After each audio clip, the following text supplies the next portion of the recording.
Hi everyone and welcome back to Butchery 101. I'm Christina Glenoga and today we're going to make some crispy skinned picnic ham. This footage is just getting our roast out of the full picnic ham, but I did upload a video on breaking down a full pork shoulder quarter that you can check out here.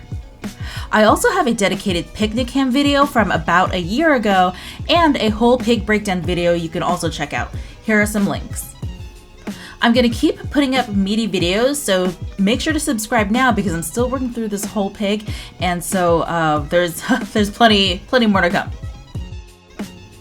This is about a week after I broke down the whole pig, and so I had already vacuum sealed and frozen the roast. I wanted to show y'all the best method for opening any plastic bag of vacuum sealed meats, which is cutting it from the top and lifting the meat out of the bag. You can see the red liquid still in the bag as opposed to all over my countertop. This razor blade is my newest favorite tool in the kitchen. The point of scoring the skin is that you want to do your future carving self a favor and have these pre-cut gaps in the skin so you can easily carve. And even then, you'll see later in this video that I still had a little trouble. I've talked about this in other pork skin videos, but just briefly here, I want to mention that a fresh or new-ish razor blade is sharp enough to easily cut the skin, and holding it like this gives you a lot of control over the depth of your cut. But you seriously need to be careful and mindful of where all your fingers are in order to not cut yourself. I'm just salting the whole thing with a generous amount of kosher salt. If I wanted to be super extra, I would have done this a few days in advance and let it hang out uncovered in the fridge until roasting.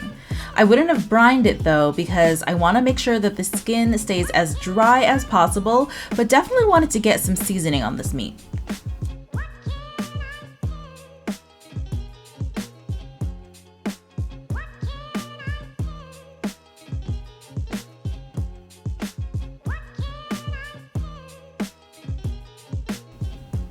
Then I popped the whole thing into a cold oven and set the oven to 300 degrees Fahrenheit and then let it roast for about 6 hours. I took the roast internal temperature each of these times because I wanted to let it only get to about 180-ish degrees Fahrenheit and slowly, actually, at that. And yum! Oh my gosh, look how gorgeous she looks! I could have dived right in, but this was destined for a dinner party the next day, so we chilled it down.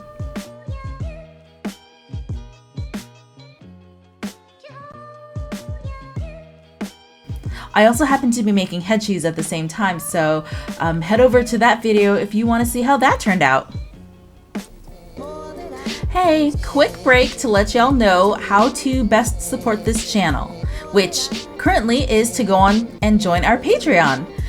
Pause to read all the details of each of these tiers.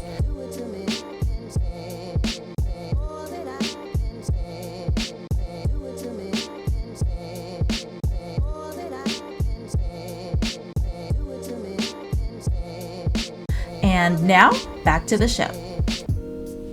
Alright, here we are at our friend's home for that dinner party.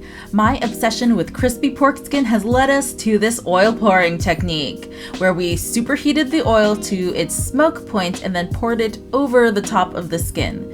In this case, we got some rice bran oil, specifically because its smoke point is super high at 490 degrees Fahrenheit. And with that hot oil, you need to be super extremely careful. All 4 of us at this dinner party happened to be food professionals and so had all the right equipment to make this as safe as possible. So that's a 6-inch half hotel pan, a rack that fits perfectly inside that pan, and a long-handled ladle.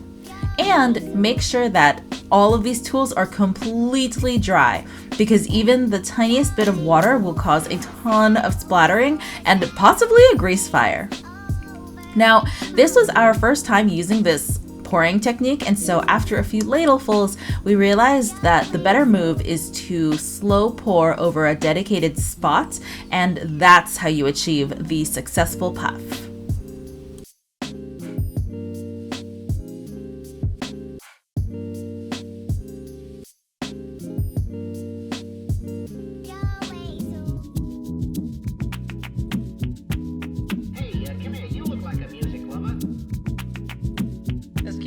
Senor, it is not ole ole. No, see, it is only one ole. Like this.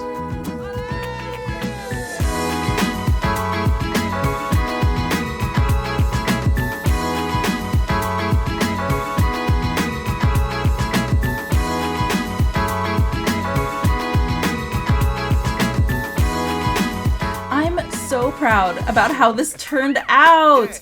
The skin was so crispy and airy and delicious.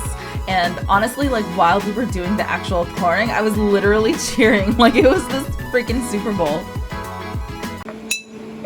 Yeah.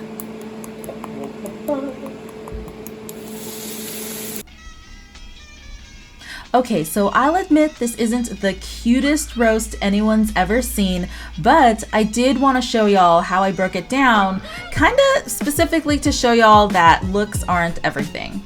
I had to navigate and cut around the bone here, plus get through the skin, which in the unpuffed parts was still pretty tough. Next time, I might try to hold the roast up at different angles so I can pour the hot oil over the other parts more easily, and I don't know, maybe I'll be more thorough with the scoring.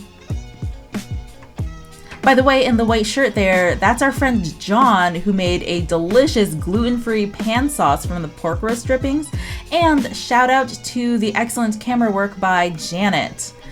These two are some amazing folks, and I'm so grateful to know them.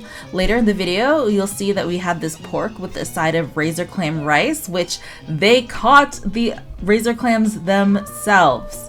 So yeah, I am super grateful to be close to these lovely folks.